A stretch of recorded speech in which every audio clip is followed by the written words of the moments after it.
Hey everyone! Welcome to Poolside Convo! So, this is special because ginawa ko to kasi ako lang mag-isa. So, ngayon, yung mga Gcash ay wala sila ngayon kasi busy sila with their works, with their family or anything. So, kaya ko to mag-isa. So, dahil kaya ko to mag-isa is nangyari kasi pinupuna akong community sa Facebook. Shoutout sa inyong mga ilan members ko doon? 100. Basta 100 plus na sila. Solid kayo. So mga nag-subscribe sa YouTube, marami na rin ang subscriber sa YouTube, mga 30 plus na rin. At least, di ba? Progress yun eh. Sa Facebook naman is 125 members. So, solid kayo guys. Thank you. So, ngayon, ang gagawin ko for this episode. So, since solo ako, ang gagawin ko is I'm gonna read some comments. So, post ako sa Facebook community. So, makakita nun eh. Kasi sila lang yung nandun. So, yung mga nasa Poolside Convo sa page, baka pwede nyo lang like and share. Kasi ito ang gagawin ko. So, I have this community, Poolside Convo community. So, I'll be reading some comments from my Poolside Convo open thread. So, gumawa ako ng thread sa Facebook. So, may mga nag-comments doon na mga gusto nila magtanong sa akin. So, I'm gonna read it and I'm gonna answer it. So, pwede ko kasi siyang gawing reels eh. Sa actually, di ba? Kasi, kunyari, may nagtanong daw.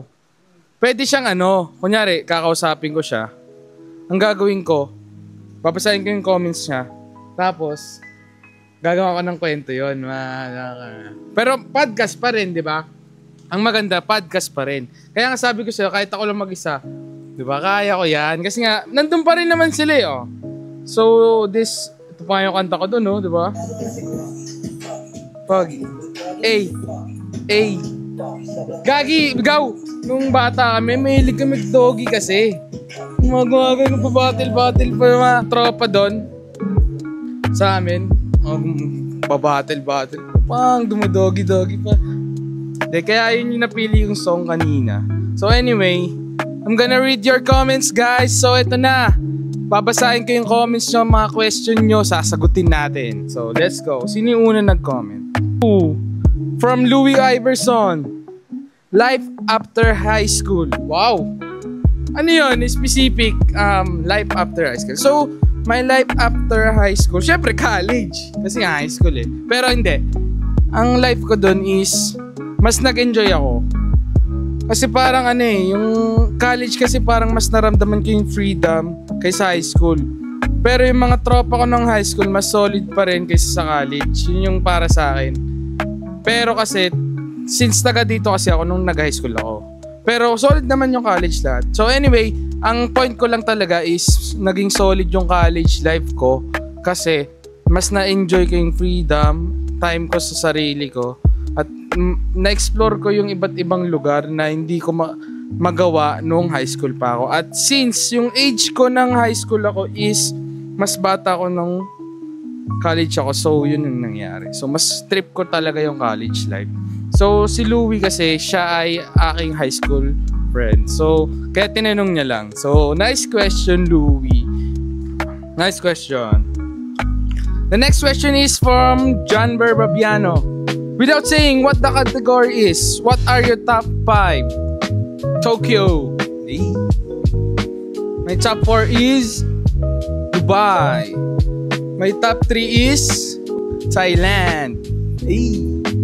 My top 2 is South Korea.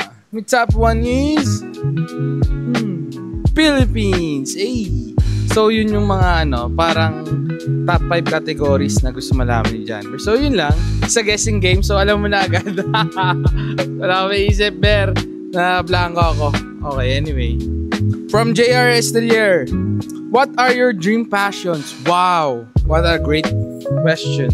My dream passion is to be an traveler around the world. Yun talaga parang gusto ko lumibot. Kung may chance lang talaga, Nakakalibot naman ako ng iba't ibang bansa. Pero mas trip ko talaga yung lumibot yung parang goal ko yun eh. Yung kahit saan na ako mapunta. Pero alam, nabablog ko siya, ganun. May napapanood kasi ako mga ganun eh. Yung parang, kunyari ikaw, yung kunyari napupunta sila sa kung saan-saan. Pero, napupuntahan nila, nabablog nila. Pero ang dami ring aberya. Hindi rin lang din siya yung basta-basta guys. Yung kala nyo yung nag-travel, hindi ah. Minsan mapafood poison ka. Minsan mapapaaway ka. Minsan maliligaw ka talaga. Minsan, di ba, parang makukulong ka. Kasi hindi ka pwede doon sa bansang yon. May mga ganun guys. So, hindi siya madali pero masaya. Para sa akin ah. Yun yung trip ko. Maging traveler lang talaga. Kasi parang, isa lang naman yung buhay eh. Parang, di ba? Limutin ko na yung mundo. Para ma-explore ko na yung mundo, di ba? Di ba guys? Yun lang. Okay, thanks. Thanks for the question, Jay.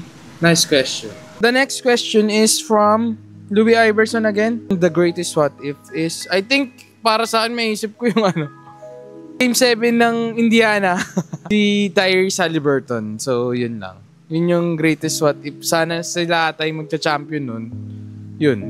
Pero sa akin, greatest what if ko is, I think kung para sa akin na yung kapatid ko si James, kung nakakalakad siya. No, parang na-imagine, parang napanaginipan ko minsan yung gawin. Kapatid ko parang naglalakad. Yun lang, parang greatest what if lang kasi parang makakasama ko siya kung saan-saan, diba? Hindi naman ako malungkot na ganyan siya, pero lang, greatest what if lang din. Ang ganda lang din, no? Kasi, diba, may nauutusan ako. Kasi ako yung ginagawang ganun eh. Pero anyway, okay lang. Kasi sabi ko lang, greatest what if ko yung kapatid ko. Kasi hindi siya nakalakad, pero masaya ako yon. Kasi, gift siya sa amin ni God. Nice question, Louie. Hindi, ito muna. Pero anyway, next question from Ando Sandarita. Ano ang mas kulelat pagdating sa growth ng ekonomiya, ang Pilipinas o Caloocan? Parehas. Pero parang kasi kami, taga Caloocan, nararamdaman mo, may progress naman. Pero, parang, para saan gawa? Ito yung napapansin ko sa atin. May progress eh, meron eh. May nakikita ka naman eh. Alam mo yung mga kasalanan, may tao. Kumbaga sa tao na, imagine mag-iiwan ka ng basura dyan lang, di ba? Parang yun pa lang eh. Sobrang basic nun. Yung promise. Kasi ako lagi ako dumadaan dito eh. Parang, pansin ko grabe. Basuran, di ba? Oh. Parang hindi siya maganda talaga yung system dito. Okay naman sana. Kaso wala eh. Nasa tao na rin eh. Hindi na kaya. Sa Pilipinas naman, progress din talaga. Kaso, bakit wala pa rin nakukulong? Diba? Hoy, kayo, ba't di pa rin kayo nakukulong? Grabe, ang kakapal ng mukha nyo. Tignan mo yung nangyayari sa bansa natin. Oh. Babagyo na naman, paparamdam na naman sa atin na yung mga yan, hindi pa rin nakukulong. Dapat makulong na kayo, guys. Ano ba naman kayo? May araw din kayo, guys. So, pero yung kayaan ko kasi, Caloocan versus Philippines eh. Biro, pero at the same time, totoo yun. Kasi yung Caloocan din, parang mga kaibang galaw din eh. Ang dami rin kasing galaw dito na hindi natin gusto. Tsaka sa Pinas, sobrang ang hectic niya pag hindi natin ginawang mas mabuti yung community natin. So, dapat maganda yung pamamalakad nila. Hindi lang pag binoto ka, yun lang. Diba? Pero anyway, ang lupit ng question na yun. Ay, pinaglaban yung Pinas sa Caloocan. Dapat yung Caloocan umiwalay na sa Pinas eh. Hindi, pabor ka ba, Gaw? Pabor ka ba na iwalayin yung North at South Caloocan? Hindi nga eh, hindi naman magkatabi oh. Iba na tayo. Novaliches na tayo, ganun. Okay. Hindi na, ako UC pa. UC, stand up. Diba, para iba naman, no? Mas mahirap pag pero yung dapat maging okay na. Sana yung bagyo ngayon lumihis. Feel ko, lilihis naman eh. Sana magapan agad, Sierra Madre. Diba, Sierra Madre, umihina siya. Lumihis nga eh, diba? Sana ganun. Kasi ang hirap din bumagyo eh. Maano yung sa office, yung sa iba't ibang lugar, lalo na yung mabababa. Diba? Parang ang hirap eh. So anyway, yung mga questions na yun, meron pa akong questions, babalikan ko na lang mamaya. So guys, commercial break muna tayo guys. Adsan Lakasa. Ay! Ay!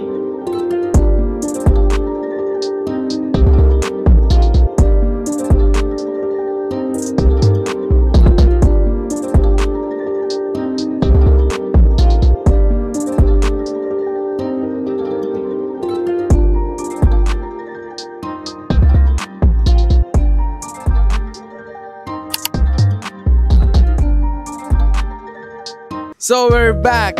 So lumaki na yung upuan ko no. Kanina ang liit ko kasi ewan ko ba sa director ko ngayon.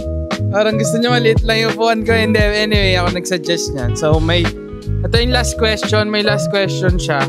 Kaso, ang haba, ang dami niyang, sa isang question gaw, ginawa niya 10.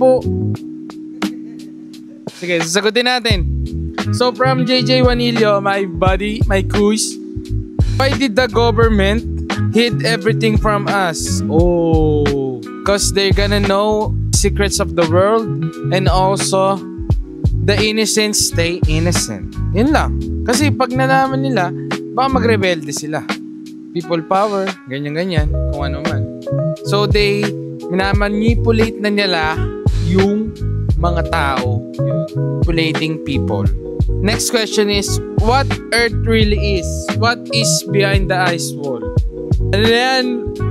Feel ko kasi lumang tugtugin na yan eh, yung mga flat earth. Feel ko lang ah. Ano talaga bilog? Para sa akin ah, lumang tugtugin na.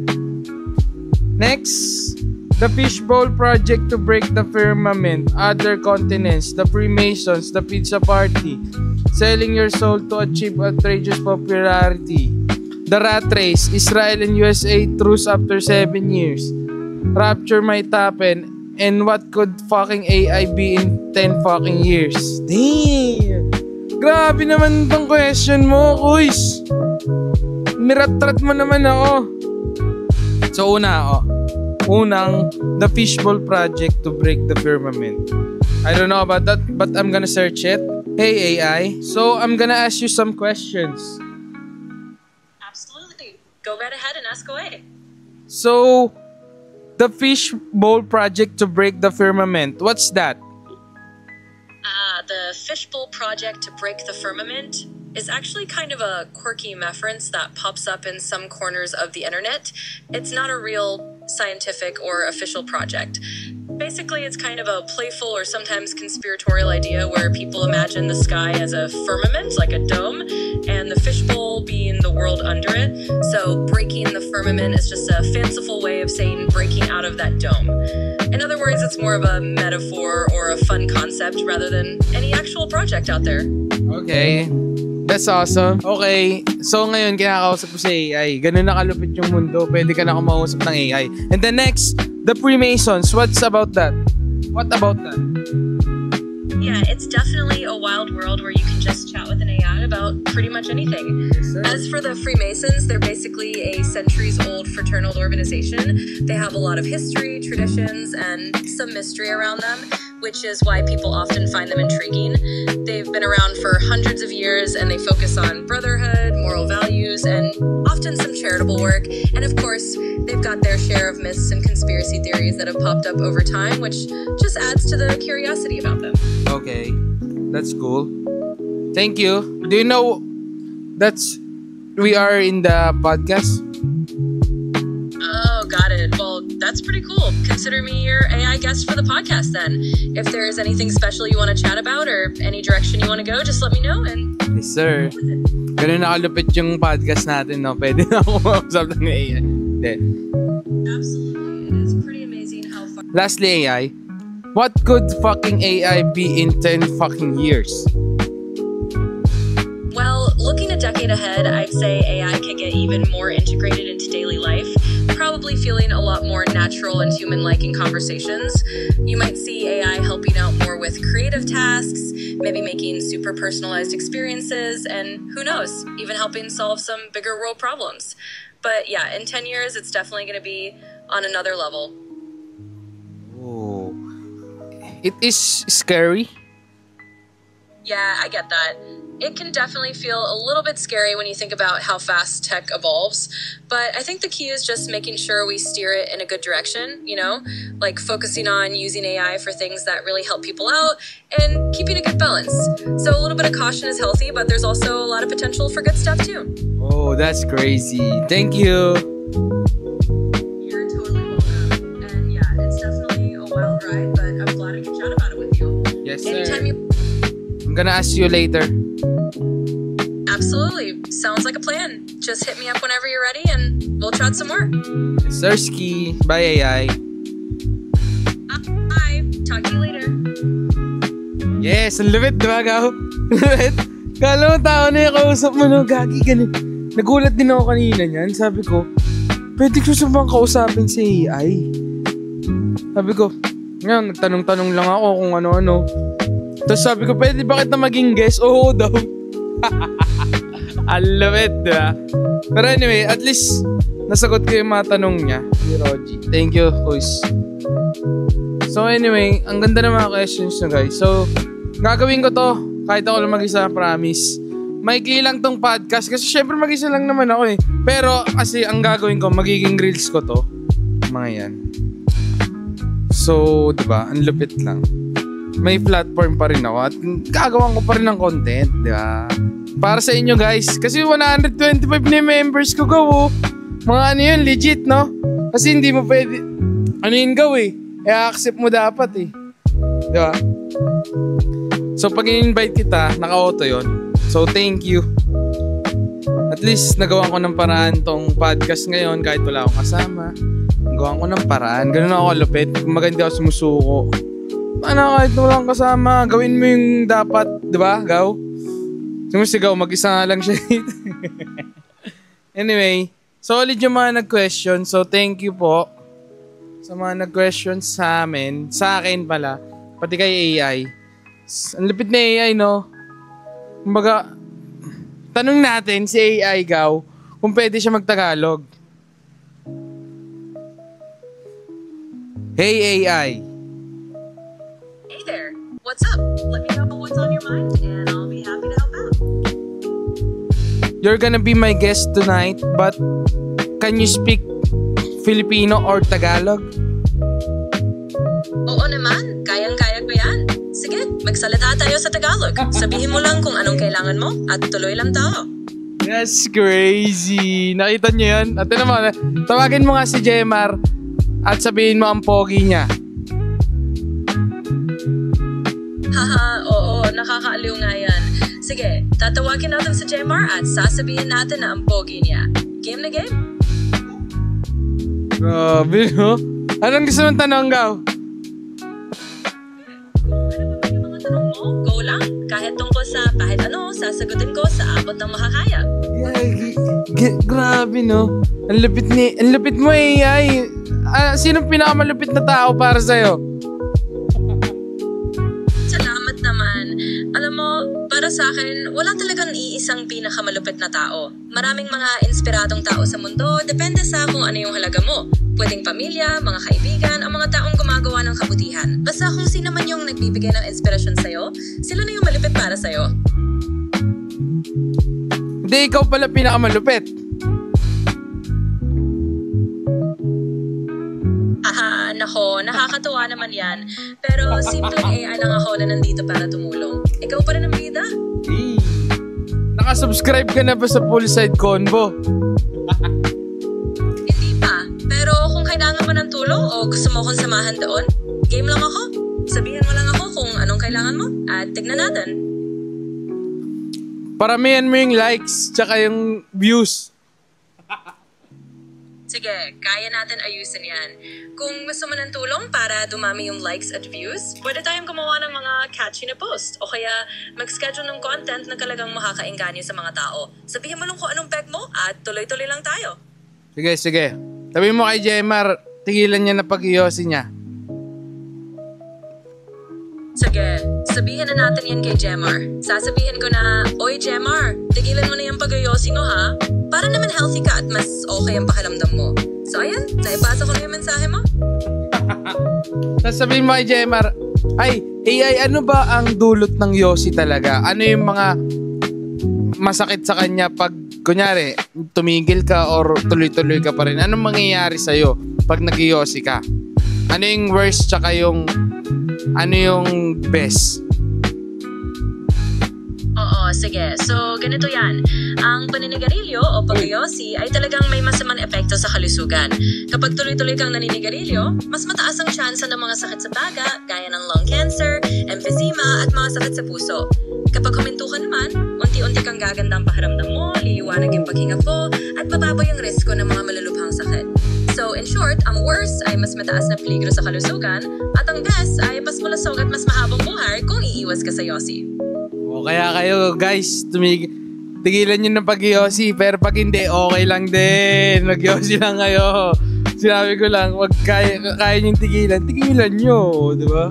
Pero kung mag-yossi kayo, yossi lang kayo. Di ba, AI? Aha, oo, gets ko naman yan. At the end of the day, desisyon pa rin talaga ng bawat tao yan. Kung gusto nilang tumigil, susuportahan natin. At kung hindi pa sila handa, nandito lang tayo para magbigay ng info. Basta alam nila yung mga epekto at sila na ang bahalang magdesisyon. So, tama yan. Chill lang.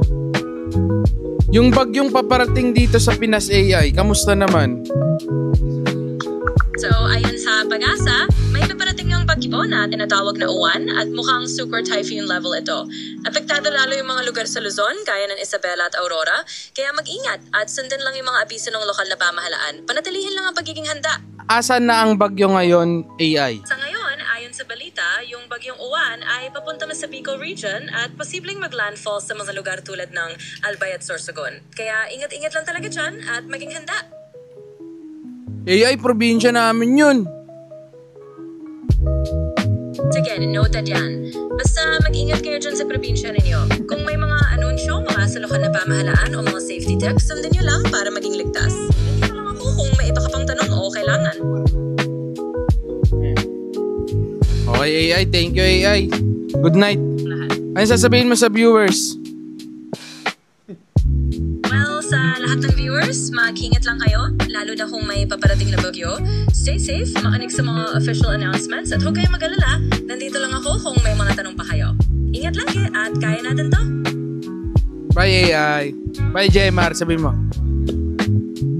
Sige, bye Jemar. Ingat ka dyan. Anytime na kailangan mo ko, balik ka lang. Ingat lagi. AI, ano yung mga dapat tawagan para sa emergency hotline for the typhoon? Mga pwede nilang i-contact para sa emergency. Oo, sige. So, para sa mga emergency hotlines, ngayong may bagyo, pwede ninyong kontakin ang Local Disaster Risk Reduction Office sa lugar ninyo. Sa national level, pwede ninyong tawagan ang NDRRMC hotline sa Pilipinas. Tapos, syempre, yung mga local emergency numbers tulad ng 911 for general emergencies. So, tandaan lang yung mga yan para kung may kailangan kayo, madali kayo makakatawag. So 911 guys, pwede na yun. So may mga local emergency na yun, iba-iba na yung lalabas. Okay? Tama. Kaya solid na yung 911 at saka yung mga local emergency contacts ninyo. At least may mabilis kayong malalapitan kung sakaling may emergency talaga. So ayan, maging handa lang lagi at stay safe. Okay, AI. Bye-bye. Sige, bye na talaga. Ingat kayo dyan. Kung magkailangan Wait lang. ulit, alam mo na kung saan ako makahanap. Ingat lagi. Bye guys. Thank you. Okay na yun.